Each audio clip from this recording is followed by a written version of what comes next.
እነዚህ የሚያስፈራሩ ሰዎች እኔ ባለኝ መረጃ ስብሰባ እንኳን የሚሰበሰቡት በምሽት ነው። በነገራችን ይሄ ደብረጽዮን ቡድን ጌታቸው አሰፋ መንጆሪኖ እና አለም ገብረዋህድ የሚባለው እዛም እርስ በራስ ደግሞ አለም ገብረዋህድ ጋር ያለ አለመስማማት ያው አደባባይ ወጥቶ አይታችሁ ለራሳቸው በምሽት እየተደበቁ የሚገናኙ በሌሊት መግለጫ የሚያወጡ ሰዎች ሆነዋል። አሁን የጠቀስኳችሁ ሰዎች አይደለም የትግራይን ህዝብ አስተባብረው ምን ብለው ሊሄዱ ቀርቶ የእኩለ ሌሊት ሰዎች ሆነዋል።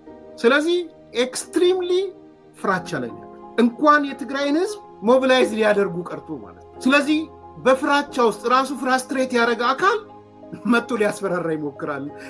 እንተያያታለን ምናምን እያለ የለም እኮ እሱ በማስፈራራት ላይ ነው ያለው። ከዛ ደግሞ ግን ትልቁ ነገር የትሮይ ሆርስ ለመሆን ፈረስ ለመሆን ግን ወደ ኤርትራ እየሄደ ነው።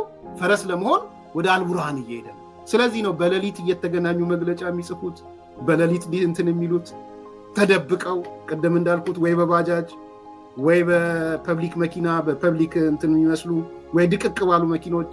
ይሄ ሁሉ የሚታወቅ ነገር ነው በነገራችን። እና እነዚህ ሰዎች የትግራይ ህዝብን ከዚህ በኋላ ቀስቅሰው ወደ ጦርነት ሊያስገቡት አይችሉም።